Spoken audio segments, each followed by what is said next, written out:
ಬಂಧುಗಳಿಗೆ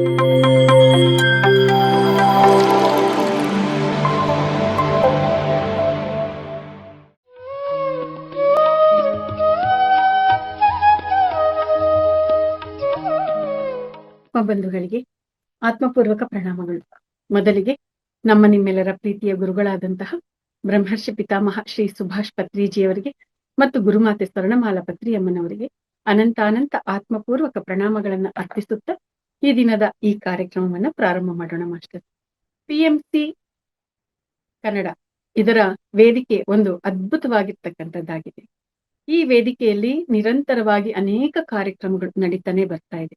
ಅದರಲ್ಲಿ ಈ ದಿನ ಪತ್ರಿಜಿ ಅವರ ಒಂದು ಅದ್ಭುತವಾದ ಒಂದು ಸಂಕಲ್ಪವಾದ ಅಥವಾ ಒಂದು ಅದ್ಭುತ ಸೂತ್ರವಾದ ಸ್ವಾಧ್ಯಾಯ, ಇದರ ಬಗ್ಗೆ ನಾವು ವಿಷಯಗಳನ್ನ ತಿಳ್ಕೊಳ್ಳೋಕೆ ಹೊರಟಿದ್ದೀವಿ ಮಾಸ್ಟರ್. ಈ ದಿನದ ಈ ಒಂದು ಶೀರ್ಷಿಕೆ ಏನು ಅಂತಂದ್ರೆ, ನನ್ನನ್ನು ಆಕರ್ಷಿಸಿದ ಪುಸ್ತಕ, ನಾನು ಅಧ್ಯಯನ ಮಾಡಿದ ಪುಸ್ತಕ. ಇದು ಈ ತರ ಒಂದೊಂದು ದಿನಕ್ಕೆ ಒಂದೊಂದು ಪರಿಕಲ್ಪನೆಯಲ್ಲಿ ಅದ್ಭುತವಾದ ಕಾರ್ಯಕ್ರಮ ನಡೀತಾ ಇದೆ ಮಾಸ್ಟರ್ಸ್. ನನ್ನನ್ನ ಆಕರ್ಷಿಸಿದಂತಹ ವಿಚಾರ ಪತ್ರಿಜಿಯವರ ಜ್ಞಾನ. ಪತ್ರಿಜಿಯವರ ಜ್ಞಾನ ಅದು ನನ್ನನ್ನ ಹೀಗೆ ಹಿಡಿದಿಟ್ಕೊಳ್ಳುತ್ತೆ ಮಾಸ್ಟರ್. ಅದಕ್ಕೆ ಸಂಬಂಧಪಟ್ಟಂತ ಒಂದು ಪುಸ್ತಕ ತೆಲುಗು ಭಾಷೆಯಲ್ಲಿದೆ, ಅದು ಪತ್ರಿಜಿ ಪ್ರಬೋಧಾಲು ಅಂತ. ಆ ಪುಸ್ತಕವನ್ನ ನಾನು ಓದ್ಬೇಕು ಅಂತ ಅನ್ಕೊಂಡಿದ್ದು. ಆದ್ರೆ ಬರೀ ಅದು ಓದೋದು ಅಷ್ಟೇ ಅಲ್ಲ, ಅದನ್ನ ಕನ್ನಡ ಭಾಷೆಗೆ ಭಾವಾನುವಾದ ಮಾಡುವಂತ ಅದ್ಭುತವಾದ ಅವಕಾಶ ಕೂಡ ನಂದಾಗಿರ್ತಕ್ಕಂಥದ್ದು. ಆ ಪುಸ್ತಕ ಇದೇ ಆಗಿದೆ ಮಾಸ್ಟರ್. ಈ ಪುಸ್ತಕವನ್ನ ಟೀಮ್ ಜಗದ್ಗುರು ಪತ್ರಿಜಿ ಅನ್ನುವಂಥವರಿಂದ, ಆ ಟೀಮ್ ನ ಸಹಕಾರದಿಂದ ತೆಲುಗು ಭಾಷೆಯಲ್ಲಿ ಪತ್ರಿಜಿ ಅವರು ಅನೇಕ ಸಂದರ್ಭಗಳಲ್ಲಿ ತಿಳಿಸಿರ್ತಕ್ಕಂಥ ವಿಚಾರಗಳನ್ನ ಅನೇಕ ವೇದಿಕೆಗಳಲ್ಲಿ ಅನೇಕ ಕಾರ್ಯಕ್ರಮಗಳಲ್ಲಿ ಪತ್ರಿಜಿ ಅವರು ಅದ್ಭುತವಾದಂತಹ ಪರಿಕಲ್ಪನೆಗಳನ್ನ ತಿಳಿಸಿರುವಂತದ್ದು. ಆ ಪರಿಕಲ್ಪನೆಗಳನ್ನ ವಿಡಿಯೋದಲ್ಲಿ ಇರ್ತಕ್ಕಂಥದ್ದು ಅದನ್ನ ಅವರು ಪಠ್ಯ ರೂಪಕ್ಕೆ ತಂದು ಪುಸ್ತಕವಾಗಿ ಅದನ್ನ ಬಿಡುಗಡೆ ಮಾಡಿರ್ತಕ್ಕಂಥದ್ದು. ಅದನ್ನ ಕನ್ನಡ ಭಾಷೆಗೆ ಭಾವಾನುವಾದ ಮಾಡುವಂತ ಅವಕಾಶ ನನಗೆ ಸಿಕ್ಕಿರ್ತಕ್ಕಂಥದ್ದು. ಎಸ್ ಮಾಸ್ಟರ್, ಈ ಒಂದು ಪುಸ್ತಕದಲ್ಲಿ ಪತ್ರಿಜಿಯವರ 17 ಪರಿಕಲ್ಪನೆಗಳು ಇದಾವೆ. ಈ 17 ಪರಿಕಲ್ಪನೆಗಳು ನಮ್ಮ ಜೀವನಕ್ಕೆ ಏನೇನ್ ಬೇಕಾಗಿದೆ ಅದೆಲ್ಲವನ್ನು ಕೂಡ ಒಂದೇ ಹತ್ರ ಕೊಡೋ ಹಾಗೆ ಇರುವಂತದ್ದು. ಅದ್ರ ಜೊತೆಗೆ ಈ ಪುಸ್ತಕ ನಾವು ಓದ್ತಾ ಇದ್ರೆ ನಮ್ಗೆ ಪತ್ರಿಜಿಯವರು ನೇರವಾಗಿ ನಮ್ ಜೊತೆ ಮಾತಾಡ್ತಾ ಇದ್ದಾರೆ. ಪತ್ರಿಜಿಯವರು ನಮ್ ಜೊತೆ ನೇರವಾಗಿ ನಮ್ಮ ಮುಖಾಮುಖಿಯಾಗಿ ನಾವಿಬ್ರು ಇದ್ದೀವಿ. ಪತ್ರಿಜಿಯವರು ನಮ್ಮ ಎದುರುಗಡೆ ಇದ್ದು ಈ ಪುಸ್ತಕದಲ್ಲಿ ಇರ್ತಕ್ಕಂಥ ಜ್ಞಾನವನ್ನ ಕೊಡ್ತಾ ಇದ್ದಾರೆ ಅನ್ನುವಂತ ಭಾವನೆ ಮೂಡುತ್ತೆ ಮಾಸ್ಟರ್. ಅಷ್ಟು ಅದ್ಭುತವಾಗಿರ್ತಕ್ಕಂಥ ಜ್ಞಾನ ಪತ್ರಿಜಿಯವರು ನಮ್ಗೆ ಕೊಟ್ಟಿರ್ತಕ್ಕಂಥದ್ದು. ಆ ಒಂದು ಜ್ಞಾನವನ್ನ ಕನ್ನಡ ಭಾಷಿಕರಿಗೆ ಯಾವ ರೀತಿಯಾಗಿ ಅದನ್ನ ತಿಳಿಸ್ಬೇಕು ಆ ರೀತಿಯಾಗಿ ಇದರಲ್ಲಿ ಆ ವಿಚಾರಗಳು ಹೊರಹೊಮ್ಮಿದೆ ಮಾಸ್ಟರ್. ಈ ಪುಸ್ತಕಕ್ಕೆ ಸಂಬಂಧಪಟ್ಟ ಹಾಗೆ ಇದರ ಹಿನ್ನೆಲೆಯನ್ನ ನಿಮ್ಗೆ ಹಂಚ್ಕೋಬೇಕಾಗಿದೆ ಮಾಸ್ಟರ್ ನಿಮ್ ಜೊತೆ.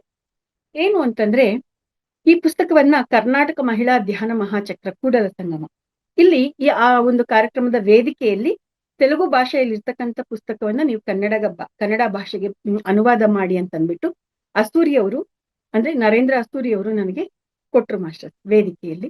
ಸೊ ಆ ಒಂದು ಇದ್ರ ಮೇಲೆ ನಾನು ಅದನ್ನ ಟ್ರಾನ್ಸ್ಲೇಷನ್ ಮಾಡಕ್ ಶುರು ಮಾಡಿದೆ. ಟ್ರಾನ್ಸ್ಲೇಷನ್ ಮಾಡೋದಿಕ್ಕೆ ಎಷ್ಟು ದಿನ ತಗೊಂಡಿರ್ಬೋದು ಅಂತಂದ್ರೆ 9 ತಿಂಗಳು 17 ದಿನ ತೆಗೆದುಕೊಂಡಿದೆ ಮಾಸ್ಟರ್.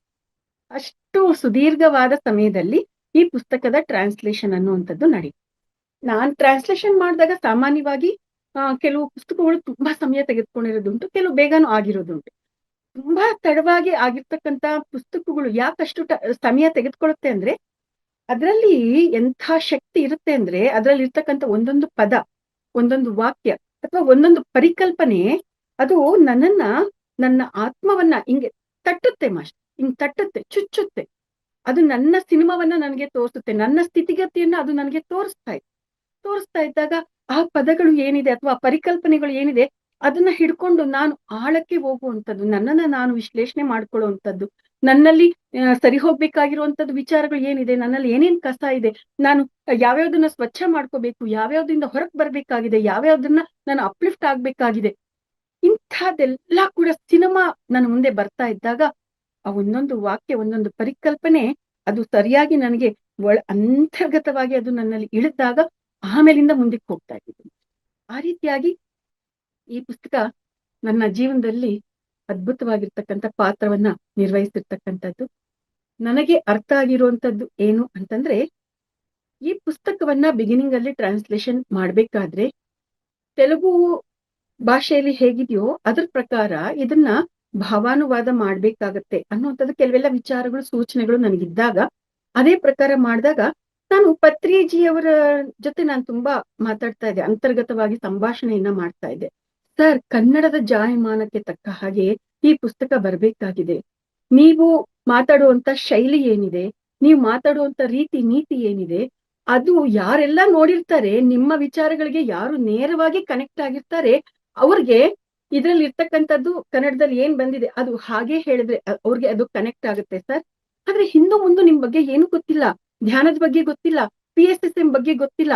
ಅವರು ಆ ಪುಸ್ತಕದಲ್ಲಿ ಇರ್ತಕ್ಕಂಥ ವಿಚಾರಗಳನ್ನ ಓದಿದಾಗ ಅದಕ್ಕೆ ಟ್ಯೂನ್ ಆಗುವಂತ ಒಂದು ವಿಚಾರ ಬರುತ್ತೆ ಸರ್. ಅಲ್ಲಿ ಟ್ಯೂನ್ ಆಗಕ್ ಆಗ್ಲಿಲ್ಲ ಅಂದ್ರೆ ಬೇಗ ಆ ವಿಚಾರಗಳು ಒಳಕ್ಕೆ ಹೋಗಲ್ಲ, ಅರ್ಥ ಆಗಲ್ಲ.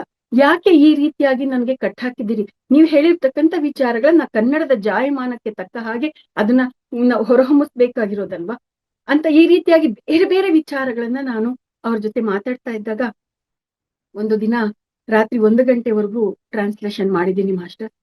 ತುಂಬಾ ಅಳು ಬಂದ್ಬಿಡ್ತು. ಯಾಕೆ ಈ ರೀತಿಯಾಗಿ ಆಗ್ತಾ ಇದೆ? ನನ್ ಮನ್ಸಿಗೆ ಸಮಾಧಾನ ಆಗ್ತಾ ಇಲ್ಲ, ನನ್ನ ಅಂತರಾತ್ಮ ವಿಲವಿಲ ಅಂತ ತೊಳಲಾಡ್ತಾ ಇದೆ ಅಂತ ಅದೇ ಒಂದ್ ಇದ್ರಲ್ಲಿ ಹಾಗೇ ಇದ್ಬಿಟ್ಟಿದೀನಿ ಮಾಸ್ಟರ್. ಯಾವ ಟೈಮಲ್ಲಿ ಎಷ್ಟೊತ್ವರೆಗೂ ಹಾಗಿದ್ದೀನೋ ಗೊತ್ತಿಲ್ಲ. ಒಂದು ಸಮಯದಲ್ಲಿ ನನ್ಗೆ ಮತ್ತೆ ಪತ್ರಿಜಿಯವ್ರು ಕಾಣಿಸ್ಕೊಂಡಾಗ ಯಾವ ಒಂದು ಪುಸ್ತಕದಲ್ಲಿ ವಿಚಾರಗಳು ತಪ್ಪಿಲ್ಲ, ಎಲ್ಲವೂ ಕರೆಕ್ಟ್ ಆಗೇ ಬಂದಿದೆ, ಅದನ್ನ ಓದಿದ್ರೆ ಏನು ತಪ್ಪಿದೆ ಅಂತ ಅನ್ಸಲ್ಲ. ಆದ್ರೆ ಅದು ಅರ್ಥ ಆಗ್ಬೇಕಾದ್ರೆ ಅದ್ರಲ್ಲಿ ಇರ್ತಕ್ಕಂಥ ಜ್ಞಾನ, ಆ ಒಂದು ಶಕ್ತಿ ಏನಿದೆ ಪುಸ್ತಕದಲ್ಲಿ ಇರ್ತಕ್ಕಂಥ ಶಕ್ತಿ ಒಳಕ್ಕೆ ಹೋಗ್ಬೇಕು ಅಂತಂದ್ರೆ ಪರಿಕಲ್ಪನೆಗಳು ಅರ್ಥ ಆಗ್ಬೇಕಾಗಿದೆ.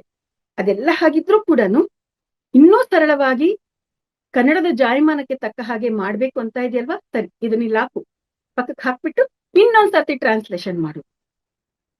9 ತಿಂಗಳು 17 ದಿನ ನಾನು ಟ್ರಾನ್ಸ್ಲೇಷನ್ ಮಾಡಕ್ಕೆ ಸಮಯ ತೆಗೆದುಕೊಂಡಿದ್ದೀನಿ.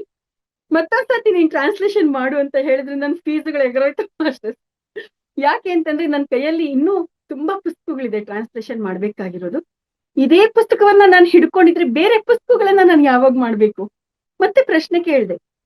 ಏನಿಲ್ಲ, ಒಂದು ಸರ್ತಿ ಮಾಟ ಶಿಲಾಶಾಸನಂ ಅಂತ ಹೇಳ್ತಾರೆ ನೋಡ್ರಿ, ನಾನು ಒಂದು ಸರ್ತಿ ಹೇಳಿದ್ದೀನಿ ಅಂತಂದ್ರೆ ಮುಗೀತು ಅಂತ ಹೇಳ್ತಾರೆ ನೋಡ್ರಿ, ಆ ರೀತಿಯಾಗಿ ಮತ್ತೇನು ರೆಸ್ಪಾನ್ಸ್ ಇಲ್ಲ. ಇನ್ನು ಆ ರೀತಿಯಾಗಿ ಹೇಳಿದ್ಮೇಲೆ ಇನ್ನೇನಿರುತ್ತೆ ಮಾಸ್ಟರ್ಸ್, ಅದೇನಾಗುತ್ತೋ ಆಗ್ಲಿ, ತಲೆ ಶರಣಾಗಿದ್ದೀವಿ ಅಂತಂದ್ರೆ ಅಷ್ಟೇ. ಮತ್ತೊಂದ್ಸತಿ ಮಾಡ್ಬೇಕು ತಾನೆ, ಮಾಡ್ತೀನಿ ಬಿಡಿ. ಬೇರೆ ಪುಸ್ತಕಗಳ ಜವಾಬ್ದಾರಿ ಅದು ನಿಮ್ದೆ, ಅದ್ ಹೆಂಗ್ ಮಾಡಿಸ್ಕೊಡ್ತೀರೋ ಮಾಡಿಸ್ಕೊಳ್ಳಿ, it's none of my business, it's your responsibility ಅಂತ ಹೇಳಿದ್ದೆ. ಮತ್ತೆ ಟ್ರಾನ್ಸ್ಲೇಷನ್ ಕುತ್ಕೊಂಡ್ಬಿಟ್ಟೆ ಮಾಸ್ಟರ್. ಟ್ರಾನ್ಸ್ಲೇಷನ್ ಕುತ್ಕೊಂಡ್ರೆ ಇಡೀ ಪುಸ್ತಕ ಮತ್ತೊಂದ್ಸತಿ ರೀಬಿಲ್ಟ್ ಆಗಿದೆ. ಪ್ರತಿಯೊಂದು ವಾಕ್ಯ ಕೂಡಲ ಸಂಗಮದಲ್ಲಿ ಬಿಡುಗಡೆ ಆಯ್ತು ಪುಸ್ತಕ. ಸಾಂಕೇತಿಕವಾಗಿ 10 ಕಾಪಿಗಳು ಬಿಡುಗಡೆ ಆದ. ಅವು ಎಂತದ್ದು ಅಂದ್ರೆ ಡಿಜಿಟಲ್ ಕಾಪೀಸ್. ಒಂದು ಪುಸ್ತಕ 800 ರೂಪಾಯಿ ಆಗಿತ್ತಂತೆ. ಅಂತದ್ದು 10 ಪುಸ್ತಕಗಳು ಬಿಡುಗಡೆ ಆಗಿತ್ತು. ಆ ಪುಸ್ತಕ ಯಾರಿಗಾದ್ರೂ ಸಿಕ್ಕಿದ್ರೆ ಆ ಒಂದು ಪುಸ್ತಕದಲ್ಲಿ ಇರ್ತಕ್ಕಂಥ ವಿಚಾರಗಳನ್ನ, ಈಗ ಪ್ರಿಂಟ್ ಆಗಿರ್ತಕ್ಕಂಥ ಈ ವಿಚಾರಗಳನ್ನ ನೀವು ಓದಿದ್ರೆ ವ್ಯತ್ಯಾಸ ತುಂಬಾ ಚೆನ್ನಾಗಿ ಗೊತ್ತಾಗುತ್ತೆ. ಸೊ ಆ ರೀತಿಯಾಗಿ ಏನು ಈಗ ಇದೆಲ್ಲ ಅದ್ಭುತವಾಗಿ ಕನ್ನಡದ ಜಾಯಮಾನಕ್ಕೆ ತಕ್ಕ ಹಾಗೆ ಬಂದಿದೆ. ಆ ಒಂದು ವಿಚಾರಗಳು ಅಂದ್ರೆ ಈ ಪುಸ್ತಕದ ಸೆಕೆಂಡ್ ಟೈಮ್ ಟ್ರಾನ್ಸ್ಲೇಷನ್ ಹೇಗೆ ನಡೆದಿದೆ ಅಂತಂದ್ರೆ ಕೇವಲ 21 ದಿನದಲ್ಲಿ ಮುಗಿದಿದೆ. 21 ಡೇಸ್ ಅಷ್ಟೇ. ಅದು ಹೆಂಗೆ ಸಮಯ ಹೊಂದಿಸ್ಕೊಡ್ತಾ ಇದ್ರು ನನಗೆ ಅಂತಂದ್ರೆ, ಅದೇ ಸಮಯದಲ್ಲಿ ನನ್ನ ಮಗಳಿಗೆ ಆಕ್ಸಿಡೆಂಟ್ ಆಯ್ತು. ಕಿಡ್ಡಾಗಿ ಬಿದ್ದೋಗ್ಬಿಟ್ಟು ಅವಳಿಗೆ ಕಾಲುಗಳಿಗೆ, ಮುಖಕ್ಕೆ, ಹಲ್ಲುಗಳಿಗೆ ಎಲ್ಲ ಪೆಟ್ಟಾಗಿತ್ತು. ಆ ಪೆಟ್ಟಾಗಿದ್ದಂತ ಸಂದರ್ಭದಲ್ಲಿ ಅವಳನ್ನ ಹಾಸ್ಪಿಟಲ್ ಅಲ್ಲಿ ಜಾಯಿನ್ ಮಾಡ್ತಿದ್ದು. ಅಲ್ಲಿ ಅವಳನ್ನ ನೋಡ್ಕೊಳ್ಳೋದು, ಪುಸ್ತಕ ಟ್ರಾನ್ಸ್ಲೇಷನ್ ಮಾಡೋದು, ಈ ರೀತಿ ಮಾಡ್ತಾ 21 ಡೇಸ್. ಮತ್ ಮನೆಗೆ ಬಂದ ಮೇಲೆ ನನಗೆ ಶಾಲೆಗೆ ಹೋಗೋದಿಕ್ಕೆ ಸಮಯ ಆಗ್ತಾ ಇರ್ಲಿಲ್ಲ. ಕಂಪ್ಲೀಟ್ ಆಗಿ ಶಾಲೆಗೆ ರಜೆ ಹಾಕೊಂಡ್ಬಿಟ್ಟೆ. ಅಷ್ಟು ದಿನಗಳು ಮಗಳನ್ನ ಒಂದ್ 3-4 ದಿನಕ್ಕೆ ಕರ್ಕೊಂಡ್ ಬಂದ್ವಿ ಅನ್ಸುತ್ತೆ. ಕರ್ಕೊಂಡ್ ಬಂದ್ಮೇಲೆ ಇನ್ನು ಅಷ್ಟು ದಿನಗಳು CL EL ಏನೇನಿದೆ ಅಷ್ಟು ಅಪ್ಲೈ ಮಾಡ್ಕೊಂಡ್ಬಿಟ್ಟು ಕೂತ್ಕೊಂಡ್ಬಿಟ್ಟೆ ಮಾಸ್ಟರ್.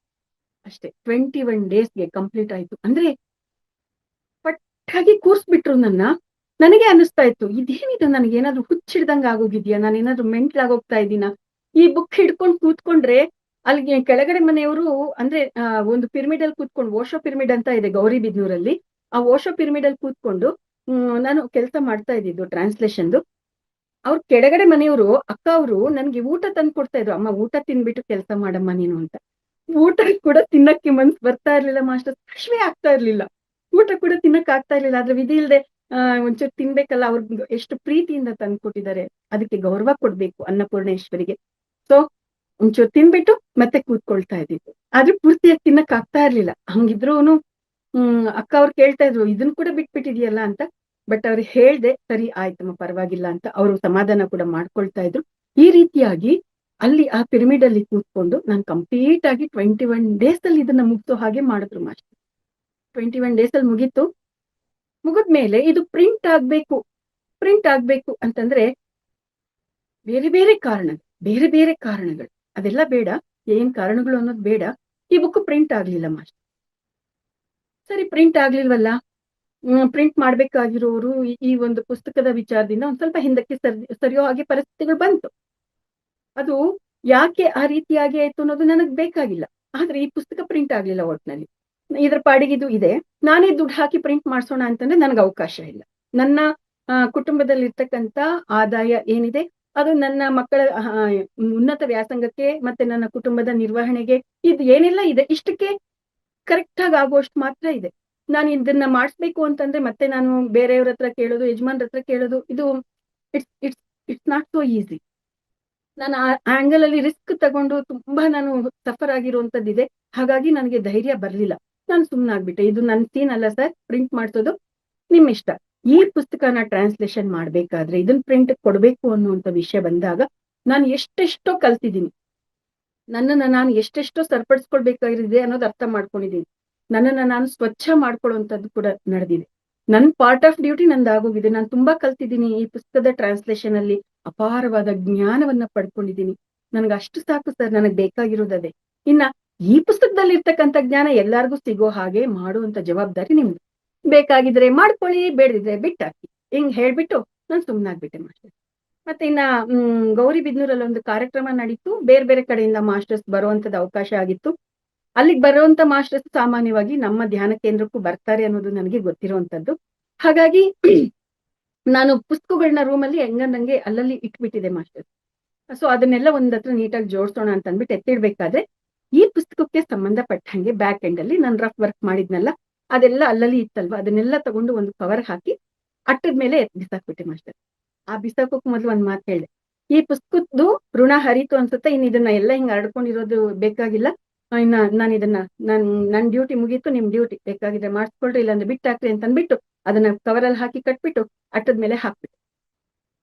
ಮಾಸ್ಟರ್ಸ್ ಆಶ್ಚರ್ಯ ಏನ್ ಗೊತ್ತಾ, ಆ ಪುಸ್ತಕನ ಹಂಗ ಹಾಕಿದೀನಿ. ಮಾರನೇ ದಿನ ಬೆಳಿಗ್ಗೆ ನಾನು ನಮ್ಮ ಮನೆಯವರು ಸೋಫಾ ಮೇಲೆ ಕೂತ್ಕೊಂಡು ಮೊಬೈಲ್ ನ ಚಾರ್ಜಿಂಗ್ ಹಾಕಿ ಕಾಫಿ ಕುಡಿತಾ ಇದೀವಿ. ಯಾಕೆಂದ್ರೆ ಸಿಚುಯೇಷನ್ ಎಕ್ಸ್ಪ್ಲೈನ್ ಮಾಡ್ತಾ ಇದ್ದೀನಿ.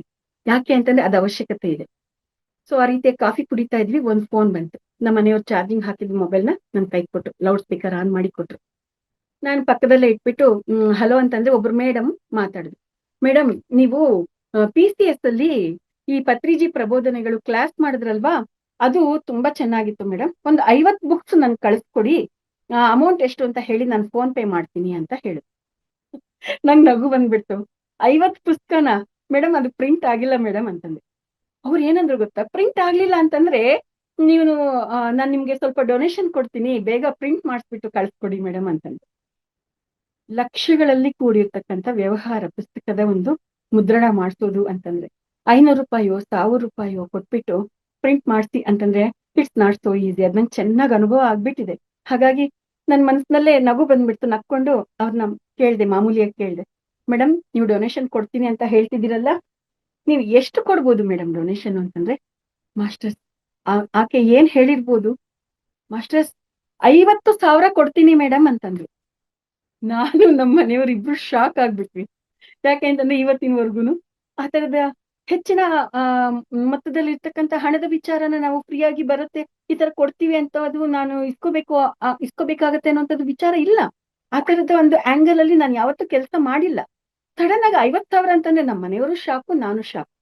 ಆಯ್ತು ಮೇಡಮ್ ಅಂತ ಅವ್ರು 50,000 ಅಕೌಂಟ್ಗೆ ಹಾಕೇ ಬಿಟ್ರು. ಸರಿ, ಅಕೌಂಟ್ಗೆ 50,000 ಬಂದ್ಬಿಡ್ತು ಈ ಪುಸ್ತಕನ ಪ್ರಿಂಟ್ ಮಾಡ್ಸೋದಿಕ್ಕೆ. ಆಮೇಲೆ ನಾನು ಪತ್ರಿ ಸರ್ನ ಮತ್ತೆ ಮನಸ್ಸಿನಲ್ಲಿ ಕೇಳಿದೆ, ಸರ್ 50,000 ಹಾಕ್ಬಿಟ್ರೆ ಕೆಲಸ ಆಗ್ಬಿಡುತ್ತೆ ಸರ್. ಇನ್ನು ಎಷ್ಟೊಂದು ಹಣ ವ್ಯವಸ್ಥೆ ಆಗ್ಬೇಕಾಗಿದೆ, ನಿಮ್ ಇಷ್ಟ ಸರ್ ಅಂತ ಅಂದ್ಬಿಟ್ಟು ಮತ್ತೆ ಸುಮ್ನಾಗ್ಬಿಟ್ಟೆ. ಆಮೇಲೆ ಒಬ್ರು ರಿಟೈರ್ಡ್ ಜಡ್ಜ್ ಅಂತೆ ಆಕೆ ಫೋನ್ ಮಾಡಿದ್ರು. ಆಕೆ ಭಿನ್ನವಾಗಿ ಆಲೋಚಿಸು ಪುಸ್ತಕದ ಬಗ್ಗೆ ಆಕೆ ಮಾತಾಡ್ತಾ ಇರ್ಬೇಕಾದ್ರೆ ಮಾಸ್ಟರ್ಸ್ ಈ ಪುಸ್ತಕದ ಒಂದು ವಿಚಾರ ಕೂಡ ಆಕೆ ಜೊತೆ ಮಾತಾಡುವಂತ ಪ್ರಮೇಯ ಬಂತು. ಆಕೆಗೆ ಏನ್ ಅನಿಸ್ತಾ ಏನೋ ಗೊತ್ತಿಲ್ಲ, 25,000 ಹಾಕ್ಬಿಟ್ಟು 75,000 ಆಗೋಯ್ತು ಒಟ್ಟು. ಆಮೇಲೆ ಬಳ್ಳಾರಿಯಿಂದ ಒಬ್ರು ಮಾಸ್ಟರ್ ಫೋನ್ ಮಾಡಿದ್ರು, ಅವರು ಇದೇ ಪುಸ್ತಕದ ಬಗ್ಗೆ ಕೇಳಿದ್ರು. ಅವ್ರಿಗೂ ಅದನ್ನೆಲ್ಲ ಇನ್ನೊಂದ್ ಸ್ವಲ್ಪ ವ್ಯವಸ್ಥೆ ಆಗ್ಬೇಕಾಗಿದೆ ಅಮೌಂಟ್ ಅಂತ ಹೇಳ್ತಾ ಇದ್ರು. ಅವ್ರಿಗೆ ಏನ್ ಅನಿಸ್ತೋ ಗೊತ್ತಿಲ್ಲ, 10,000 ಹಾಕ್ಬಿಟ್ಟು 90,000 85,000 ಆಗೋಯ್ತು. ಆಮೇಲೆ ಇನ್ನೊಬ್ರು ಮೇಡಮ್ ಇದೇ ಕೇಳಿದಾಗ ಅವ್ರು 5,000 ಹಾಕಿದ್ರು, 90 ಆಗೋಯ್ತು. ಇನ್ನು ನಾನು ಸರ್ ಇನ್ನು ದುಡ್ಡು ವ್ಯವಸ್ಥೆ ಆಗ್ಬೇಕು ಅಂತ ಕೇಳೋದ್ರಲ್ಲಿ ಅರ್ಥ ಇಲ್ಲ ಅನ್ನೋದು ನನಗೆ ಅಂತರಂಗದಿಂದ ಬಂದಂತದ್ದು ವಿಚಾರ. ಹಂಗಾಗಿ ಪ್ರಿಂಟ್ ಮಾಡ್ಸೋದಕ್ಕೆ ಮುಂದಕ್ಕೆ ಹೋಗಿದ್ದಾಗೋಯ್ತು ಮಾಸ್ಟರ್ಸ್. ಪ್ರಿಂಟ್ ಆಗೋಯ್ತು. 1000 ಬುಕ್ಸ್ ಕೈಗೆ ಬಂದಿದೆ. 1000 ಬುಕ್ಸ್ ಸರ್ ಬೆಳಿಗ್ಗೆ ಹೋದ್ರೆ ಸಂಜೆಗೆ ಬರ್ತೀನಿ ನನ್ನ ಮನೆಗೆ.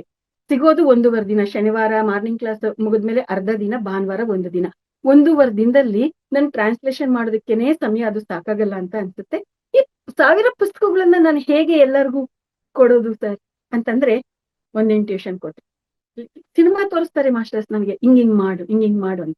ಸಿನಿಮಾ ನೀಟಾಗಿ ಕಾಣಿಸುತ್ತೆ, ಅದ್ರ ಪ್ರಕಾರ ಮಾಡ್ಕೊಂಡು ಹೋಗೋದಷ್ಟೇ. 500 ಪುಸ್ತಕವನ್ನ ಬಳ್ಳಾರಿ ಹಂಪಣ್ಣವ್ರಿಗೆ ಕೊಡು. ಅವ್ರು ದೊಡ್ಡದು ಮೆಗಾ ಪಿರಮಿಡ್ ರೆಡಿ ಮಾಡ್ತಾ ಇದ್ದಾರೆ ಬಳ್ಳಾರಿಯಲ್ಲಿ. ಅದು ಇನಾಗ್ರೇಷನ್ ಟೈಮಲ್ಲಿ ಅವರು ಹಂಚೋದಿಕ್ಕೆ ಬೇಕಾಗಿದೆ ಅಂತ ಮೊದಲೇ ನನಗೆ ಒಂದು ಪುಸ್ತಕನ ಟ್ರಾನ್ಸ್ಲೇಷನ್ ಮಾಡು ಅಂತ ಕೊಟ್ಟಿದ್ರು. ಬಟ್ ಅದು ಆ ಪುಸ್ತಕ ಬೇರೆಯವ್ರು ಮಾಡಿದ್ರಿಂದ ನಾನು ಸುಮ್ನಾಗ್ಬಿಟ್ಟೆ. ಅವರು ಕೂಡ ಸುಮ್ನಾಗ್ಬಿಟ್ರು, ಬೇರೆ ಯಾವ ಪುಸ್ತಕಕ್ಕೂ ಪ್ರಯತ್ನ ಮಾಡಿರ್ಲಿಲ್ಲ. ಸರಿ ಇದು ಬಳ್ಳಾರಿ ಹಂಪಣ್ಣವ್ರು ಕೊಡು ಅಂತಂದ್ರೆ, ಓಹೋ ಆ ಪುಸ್ತಕ ಅವರು ಪ್ರಿಂಟ್ ಮಾಡ್ಸೋದಿಕ್ಕೆ ಆಗಿರ್ಲಿಲ್ವಲ್ಲ, ಅದಕ್ಕೆ ಈ ಪುಸ್ತಕಗಳನ್ನ ಕೊಡೋದಿಕ್ಕೆ ಈ ತರ ಸ್ಕೆಚ್ ಹಾಕಿದಾರ ಪತ್ರಿ ಸರ್ ಅಂತ ಖುಷಿ ಆಗೋಯ್ತು ಮಾಸ್ಟರ್. ನಾನು ಹಂಪಣ್ಣವ್ರಿಗೆ ಫೋನ್ ಮಾಡಿದಾಗ ಅಮ್ಮ ಕಳಿಸ್ಕೊಡಮ್ಮ ಅಂತಂದ್ರು. ಅದು ಎಷ್ಟು ಆನಂದದಿಂದ ಅವ್ರು ರಿಸೀವ್ ಮಾಡ್ಕೊಂಡ್ರು ಪುಸ್ತಕಗಳನ್ನು. ಸರಿ 500 ಪುಸ್ತಕ ಅಲ್ಲಿ ಹೋಯ್ತು, ಇನ್ನು 500 ಪುಸ್ತಕ ಏನ್ ಮಾಡ್ಬೇಕು ಹೆಂಗೆ ಸರ್ ಅಂತಂದ್ರೆ, ಕರ್ನಾಟಕದಲ್ಲಿ ಎಷ್ಟು ಆಕ್ಟಿವ್ ಆಗಿರುವಂತ ಸೆಂಟರ್ಸ್ ಇದೆಯೋ ಅಷ್ಟು ಸೆಂಟರ್ಸ್ಗೆ ಪುಸ್ತಕಗಳನ್ನ ಕಳಿಸ್ಬೋದು. ಆವಾಗ ನಾನು ಎಲ್ಲ ಲೆಕ್ಕಾಚಾರ ಹಾಕೊಂಡು ಒಂದೊಂದು ಸೆಂಟರ್ಗೆ 5-5 ಪುಸ್ತಕ ಕಳಿಸೋಣ ಅಂತ ಅಂದ್ಬಿಟ್ಟು ಎಷ್ಟು ಜನದ್ದು ಅಡ್ರೆಸ್ಗಳು ಕಲೆಕ್ಟ್ ಮಾಡ್ಕೊಳಕ್ ಅವಕಾಶ ಆಯ್ತು ಅಷ್ಟು ಕಲೆಕ್ಟ್ ಮಾಡ್ಕೊಂಡು ಸುಮಾರು ಪುಸ್ತಕಗಳನ್ನ ಕಳಿಸಿದೀನಿ ಮಾಸ್ಟರ್ಸ್. ಈಗ ಎಂಡ್ಗೆ ಬಂದಾಗಿದೆ. ಈಗ ಕೆಲವೇ ಪುಸ್ತಕಗಳಿದೆ, ಇನ್ ಕೆಲವೇ ಸೆಂಟರ್ಸ್ಗೆ ಕಳಿಸ್ಬೇಕಾಗಿದೆ. ಈ ರೀತಿಯಾಗಿ ನನ್ನ ಹತ್ರ ಇಟ್ಕೊಳ್ಳೋದಕ್ಕೆ ಒಂದು 10-15 ಪುಸ್ತಕ ಇರ್ಬೋದೇನೋ ಅಷ್ಟೇ. ಅದು ಏನಕ್ಕೆ ಇಟ್ಕೊಂಡಿದೀನಿ 10-15 ಪುಸ್ತಕ ಅಂದ್ರೆ, ನಮ್ಮ BO ಆಫೀಸ್ ಕಚೇರಿಯಲ್ಲಿ ಇರುವಂತ ಕೆಲವ್ರಿಗೆ ಅದನ್ನ ಕೊಡ್ಬೇಕು ಅನ್ನುವಂಥದ್ದು ನನಗೆ ಅನ್ಸಿರುವಂತದ್ದು. ಅವ್ರಿಗೆ ಕೊಡುವಂತ ವಿಷಯಕ್ಕಾಗಿ ಅಷ್ಟು ಪುಸ್ತಕಗಳನ್ನ ಇರಿಸ್ಕೊಂಡು ಉಳಿದಿರೋದೆಲ್ಲ ಕೂಡ ಕಳ್ಸಿಕೊಡುವಂಥದ್ದು ಆಗೋಗಿದೆ ಮಾಸ್ಟರ್. ಇದು ಈ ಪುಸ್ತಕ ಇಷ್ಟು ಮಿರಾಕ್ಯುಲಸ್ ಆಗಿ ಪ್ರಿಂಟ್ ಆಗಿರ್ತಕ್ಕಂಥದ್ದು, ಇಷ್ಟು ಮಿರಾಕ್ಯುಲಸ್ ಆಗಿ ಪ್ರಿಂಟ್ ಆಗಿ ಕರ್ನಾಟಕದ ಜನತೆಗೆ ಬಹಳಷ್ಟು ಜನಕ್ಕೆ ತಲುಪಿರ್ತಕ್ಕಂಥದ್ದು. ಆದ್ರೆ ಇವಾಗ ಏನಾಗಿದೆ, ಇನ್ನು ಕೆಲವಷ್ಟು ಜನ ಫೋನ್ ಮಾಡಿ ಮೇಡಮ್ ಬುಕ್ಸ್ ಬೇಕಿತ್ತು ಮೇಡಮ್ ಅಂತಂದ್ರೆ, ಈಗ ಪತ್ರಿಜಿಯವರು ಮತ್ತೆ ಇನ್ನೊಂದು ರೌಂಡ್ ಯಾವಾಗ ಅವ್ರು ಬೇಕು ಅಂತ ಇದನ್ನ ಪ್ರಿಂಟ್ ಮಾಡಿಸ್ಬೇಕು ಅಂದ್ಕೊಳ್ತಾರೋ, ಮತ್ತೆ ಯಾವಾಗ ದುಡ್ಡಿಗೆ ವ್ಯವಸ್ಥೆ ಮಾಡ್ತಾರೋ ಅವಾಗ ಪ್ರಿಂಟ್ ಆಗತ್ತೆ ಸರ್, ಪ್ರಿಂಟ್ ಆದ ತಕ್ಷಣ ಕಳ್ಸ್ಕೊಡ್ತೀನಿ ಅಂತ ಈ ರೀತಿಯಾಗಿ ಹೇಳುವಂತದ್ದು ಶುರುವಾಗಿದೆ ಮಾಸ್ಟರ್ಸ್. ಅಂದ್ರೆ ಆಶ್ಚರ್ಯ ಏನ್ ಗೊತ್ತಾ, ಕೆಲವರು ಈ ಪುಸ್ತಕಗಳು ರೀಚ್ ಆದ್ಮೇಲೆ ಒಬ್ಬೊಬ್ರು 1,000 ರೂಪಾಯಿ, ಕೆಲವರು 2,000, ಕೆಲವರು 5,000 ಹಿಂಗ್ ಹಾಕಿದ್ದಾರೆ. ಈಗಾಗ್ಲೇ ಸ್ವಲ್ಪ ದುಡ್ಡು ರೆಡಿ ಆಗಿದೆ. ಇನ್ನು ಏನ್ ಬೇಕಾಗಿದೆ ಎಷ್ಟು ಬೇಕಾಗಿದೆ ಅದು ಅವ್ರ ಇಷ್ಟ, ಪತ್ರಿಜಿಯವ್ರ ಇಷ್ಟ. ಅವ್ರು ಬೇಕಾಗಿರೋ ಅಷ್ಟು ವ್ಯವಸ್ಥೆ ಮಾಡ್ಕೋತಾರೆ, ಪ್ರಿಂಟ್ ಮಾಡಿಸ್ಕೋತಾರೆ, ಎಲ್ರಿಗೂ ಹಂಚ್ಕೊಳ್ತಾ ಇರ್ತಾರೆ. ಅದು ಅವ್ರ ಜವಾಬ್ದಾರಿ. ಯಾಕೆಂದ್ರೆ ಇಲ್ಲಿ ಈ ಮೀಡಿಯಂ ಶಿಪ್ ರೆಡಿ ಆಗಿದೆ, ಇಲ್ಲಿ ಆ ಶಿಪ್ ನ ನಡೆಸುವಂತ ನಾವಿಕರು ರೆಡಿ ಇದ್ದಾರೆ, ಅವ್ರು ನಡ್ಸ್ಕೊಳ್ತಾರೆ ಅಷ್ಟೇ ಮಾಸ್ಟರ್. ಇದು ಈ ಪುಸ್ತಕದ ವಿಚಾರ. ಸೊ ಈ ದಿನ ಕನ್ನಡ PMC ವೇದಿಕೆಯಲ್ಲಿ ಪತ್ರಿಜಿ ಪ್ರಬೋಧನೆಗಳು ಈ ಪುಸ್ತಕದ ಬಗ್ಗೆ ನಿಮ್ಮೆಲ್ಲರ ಜೊತೆ ಈ ವಿಚಾರಗಳನ್ನ ಹಂಚ್ಕೊಳ್ಳೋದಿಕ್ಕೆ ನನ್ಗೆ ಅವಕಾಶ ಆಗಿದೆ. ಈ ಅವಕಾಶವನ್ನ ಕೊಟ್ಟಂತ PMC ವೇದಿಕೆಗೆ ನಾನು ಆತ್ಮಪೂರ್ವಕವಾಗಿರ್ತಕ್ಕಂಥ ಧನ್ಯವಾದಗಳನ್ನ, ಕೃತಜ್ಞತೆಗಳನ್ನ PMC ಕನ್ನಡ ಚಾನೆಲ್ ಅನ್ನು ಲೈಕ್ ಮಾಡಿ, ಶೇರ್ ಮಾಡಿ, ಸಬ್ಸ್ಕ್ರೈಬ್ ಮಾಡಿ ಮತ್ತು ಮಾಡಿಸಿ. ಎಲ್ಲರಿಗೂ ಧನ್ಯವಾದಗಳು.